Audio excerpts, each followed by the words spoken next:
Creía que mi privacidad era un derecho inalienable, hasta que encontré una pequeña caja de metal que demostraba que mi vida entera, desde mi infancia hasta anoche, ha sido una exhibición privada para alguien que nunca llegó a presentarse. Hay un tipo de miedo que te hiela la sangre, pero este era diferente. Era el miedo de saber que nunca, ni una sola vez en 30 años, he estado realmente solo. Me mudé a la casa de la calle Blackwood a principios de noviembre. Era una construcción antigua, una de esas casas victorianas que parecen absorber la luz en lugar de reflejarla.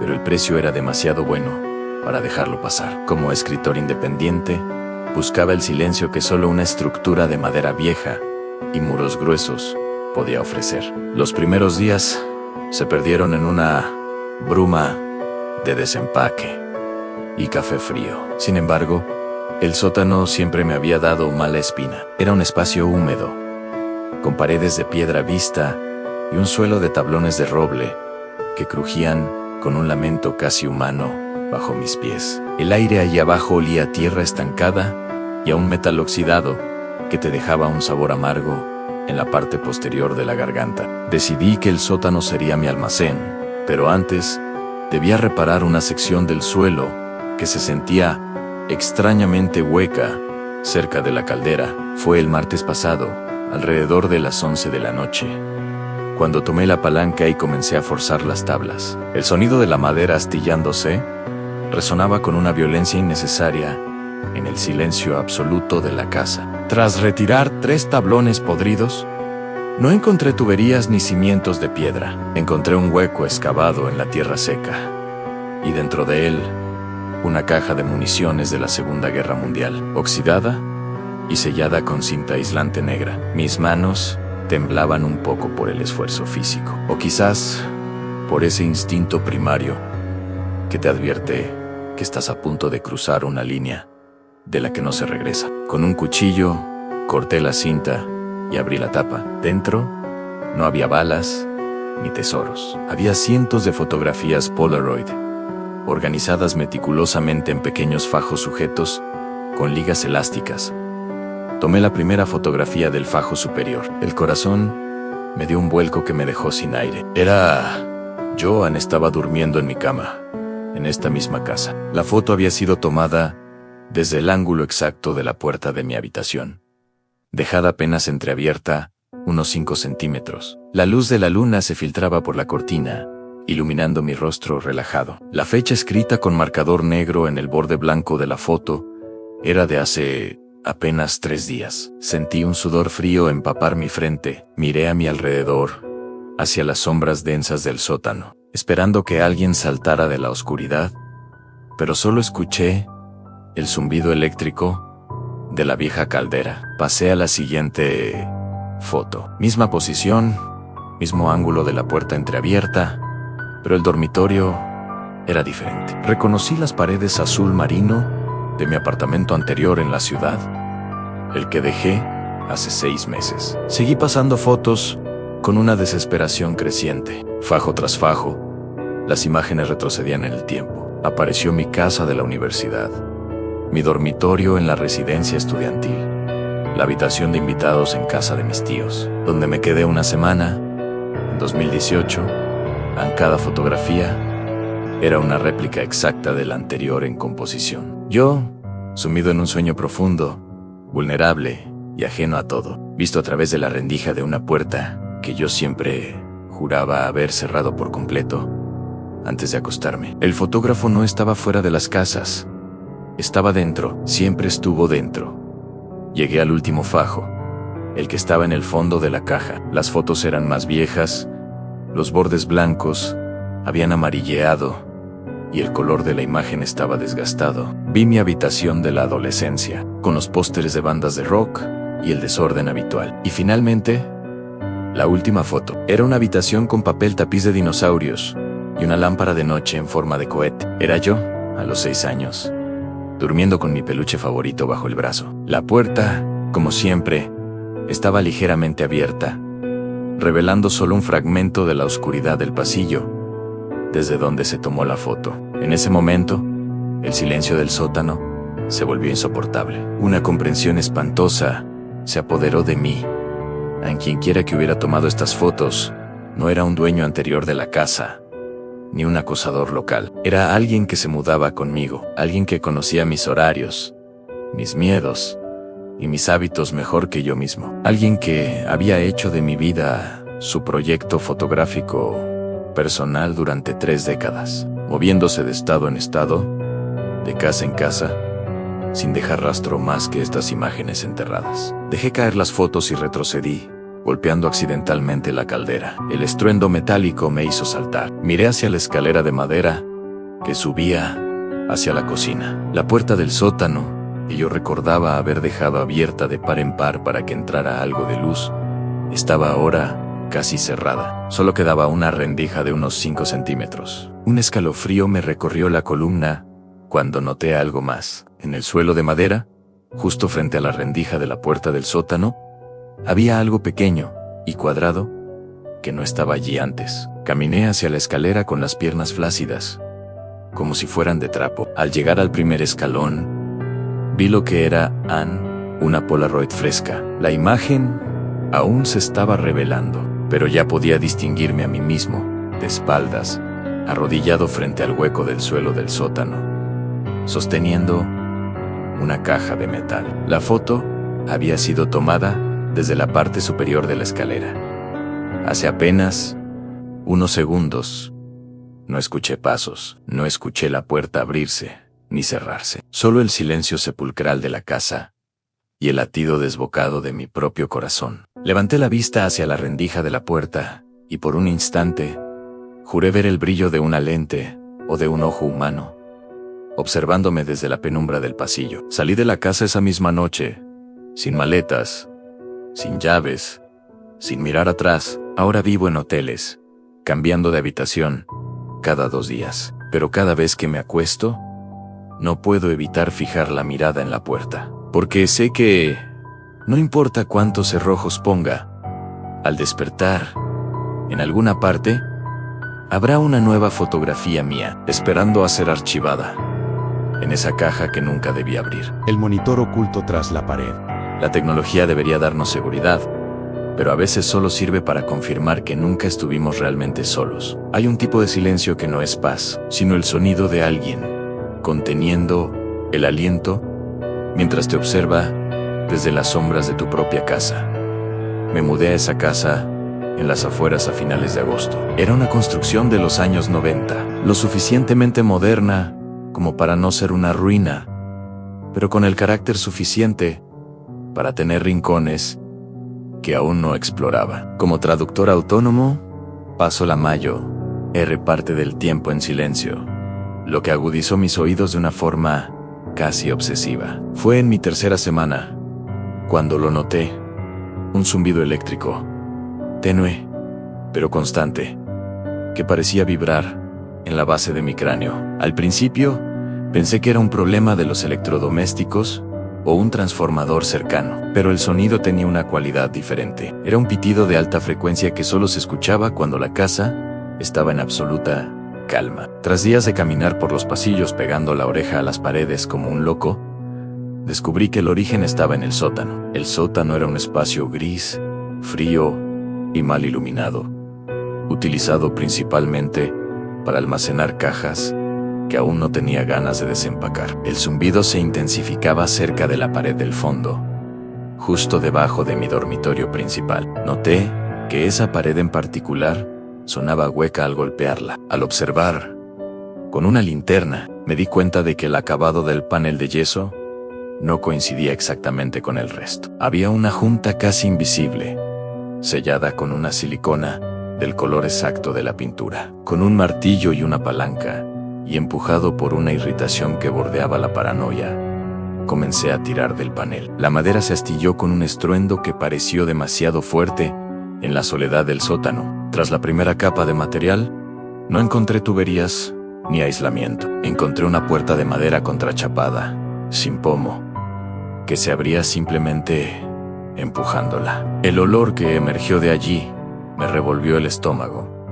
Era una mezcla de aire viciado, polvo acumulado y el calor seco que desprenden los componentes electrónicos recalentados. Entré de lado en el espacio. Era una pequeña oficina clandestina, un cubículo asfixiante, construido en el hueco entre los cimientos. No había ventanas, solo el resplandor azulado y parpadeante de un monitor de computadora de alta resolución que descansaba sobre un escritorio improvisado. El zumbido que me había estado atormentando era, en realidad, el ventilador de una CPU que funcionaba a plena potencia. Me acerqué al monitor, con las manos temblando tanto que tuve que apoyarlas en la mesa para no caerme. La pantalla estaba dividida en 4 cuadrantes, pero 3 estaban en negro. El cuarto cuadrante mostraba una imagen nítida, en gran angular y con visión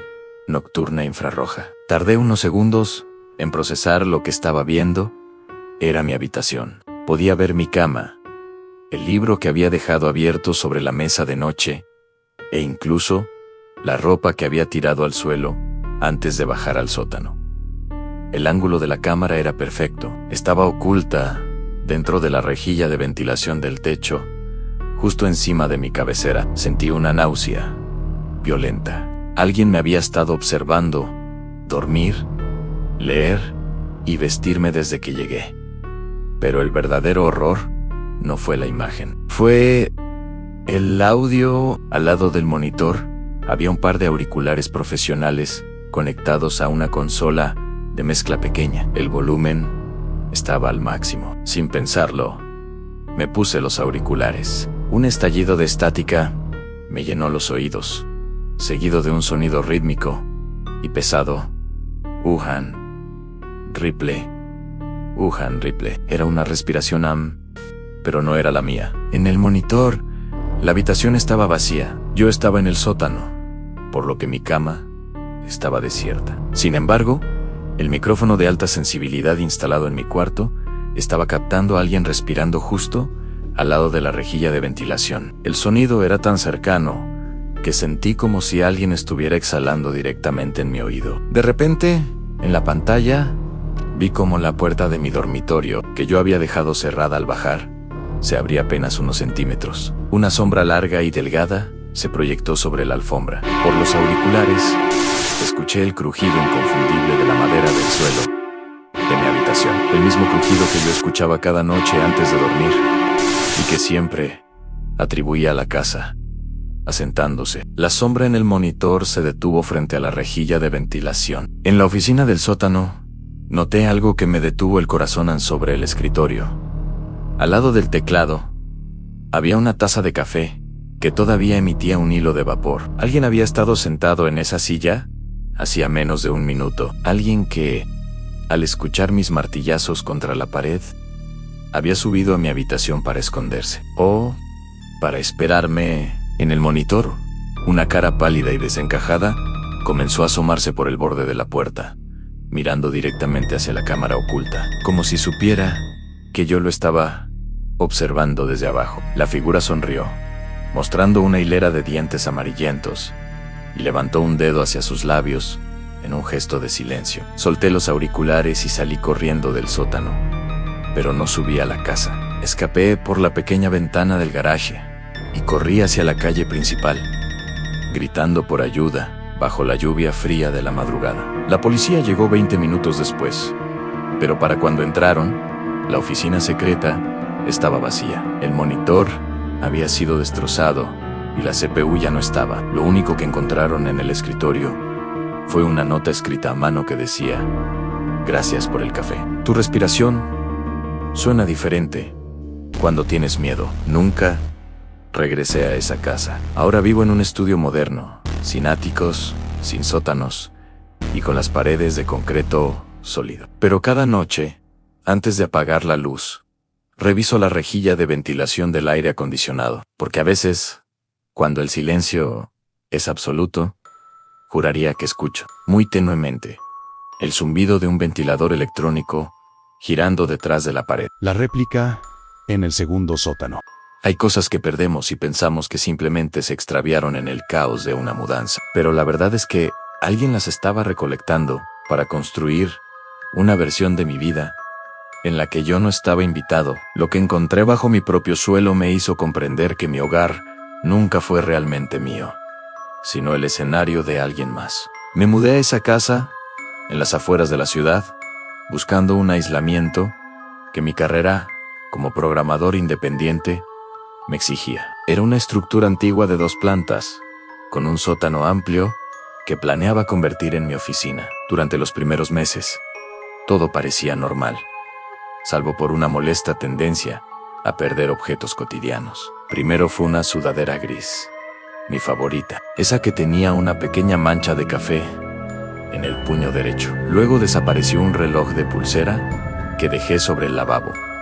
Y, finalmente, un libro de crónicas que estaba a mitad de lectura. Le eché la culpa al estrés y al desorden de las cajas aún sin abrir. El sótano era un lugar frío, con paredes de piedra y una alfombra vieja de color arena que cubría casi toda la superficie. El aire allí abajo siempre olía a una mezcla de humedad y algo que no lograba identificar, a un aroma sutil, casi imperceptible, a lavanda, el mismo suavizante de telas que yo utilizaba. Una tarde, mientras arrastraba un escritorio pesado, una de las patas se enganchó en la alfombra, revelando un bulto extraño en el suelo. Movido por la curiosidad, retiré los muebles y levanté la alfombra pesada. Bajo la tela mugrienta, encontré una trampilla de madera maciza con un anillo de hierro oxidado. No figuraba en los planos de la casa. Con un esfuerzo que hizo crujir mis articulaciones, tiré del anillo. El aroma a lavanda se volvió de repente sofocante, mezclado con el aire estancado de un lugar que no ha sido ventilado en años. Bajo la trampilla, una escalera de mano de metal se hundía en una oscuridad que mi linterna apenas lograba penetrar. Bajé con cuidado, sintiendo como el metal frío me entumecía los dedos. Al llegar al fondo, busqué un interruptor en la pared. Por puro instinto, lo encontré. Cuando las luces se encendieron, el mundo pareció girar sobre su propio eje. No estaba en un sótano de almacenamiento, ni en una bodega de cimientos. Estaba en mi propia habitación, o al menos, en una réplica exacta de ella. El impacto psicológico fue como un golpe en el estómago. Alguien había construido, con una precisión quirúrgica, una copia de mi dormitorio principal del 2º piso. Las paredes estaban pintadas del mismo tono azul ceniza que yo mismo había elegido. El suelo tenía el mismo laminado de madera clara. Incluso el póster de la película clásica que tengo sobre mi cabecera estaba allí, con la misma esquina, ligeramente doblada. El silencio en ese 2º sótano era absoluto. Un silencio artificial que parecía presionar mis tímpanos. Caminé hacia el centro de la habitación, sintiendo un frío punzante que me erizaba el vello de los brazos. En la mesa de noche había una lámpara idéntica a la mía, con la misma pequeña grieta en la base de cerámica. Y entonces lo vi. Sobre la cama, sentado de espaldas a la escalera, había un maniquí de tamaño humano. El terror me dejó sin aliento. El maniquí no era de plástico brillante como los de las tiendas. Estaba hecho de una especie de tela pálida y rellena, dándole una apariencia blanda y vagamente orgánica. Llevaba puesta mi sudadera gris desaparecida. Sus brazos de trapo descansaban sobre sus muslos y en su muñeca izquierda brillaba mi reloj perdido. Tenía la cabeza gacha, como si estuviera sumido en una profunda tristeza o en una espera infinita. Me acerqué un paso más, con el corazón golpeando mis costillas como un animal enjaulado. Sobre la mesa de noche de la réplica estaba mi libro de crónicas. Lo abrí con manos temblorosas y descubrí que estaba marcado exactamente en la página 142, la misma página en la que yo me había quedado antes de que el libro se esfumara de mi mesa de noche real. La comprensión de lo que esto significaba me provocó una náusea violenta. Quien quiera que hubiera construido este lugar. Subía a mi habitación mientras yo dormía, o mientras estaba afuera. Observaba cada detalle, cada cambio, y lo replicaba aquí abajo en tiempo real. El maniquí, vestido con mi ropa, sentado en la misma postura, en la que yo suelo sentarme cuando estoy agotado. Parecía un tributo macabro a mi propia existencia. Pero lo que me hizo retroceder hacia la escalera, con un grito ahogado, fue notar que el colchón de esa cama de réplica aún conservaba una ligera depresión, como si alguien se hubiera levantado de allí, apenas unos segundos antes de que yo bajara. De repente, el silencio del segundo sótano fue roto por un sonido que venía de arriba. Desde el primer sótano, unos pasos lentos, pesados y deliberados, arrastrándose sobre la alfombra vieja. El sonido de alguien cerrando la trampilla de madera con un golpe seco. Me quedé atrapado en esa copia perfecta de mi propia vida, mirando la espalda del maniquí que llevaba mi ropa. En la penumbra de la habitación artificial, me di cuenta de que debajo de la cama del maniquí había varios platos con restos de comida descompuesta. La misma comida que yo había cenado las últimas noches. Esa cosa, o la persona que la creó, no solo me observaba, vivía mi vida un piso más abajo, alimentándose de mis restos y durmiendo en mi propia imagen. Nunca supe quién era, porque no me quedé a averiguarlo. Logré forzar la trampilla desde abajo minutos después, aprovechando un momento de silencio absoluto, y salí de la casa solo con lo puesto. La policía registró el lugar al día siguiente,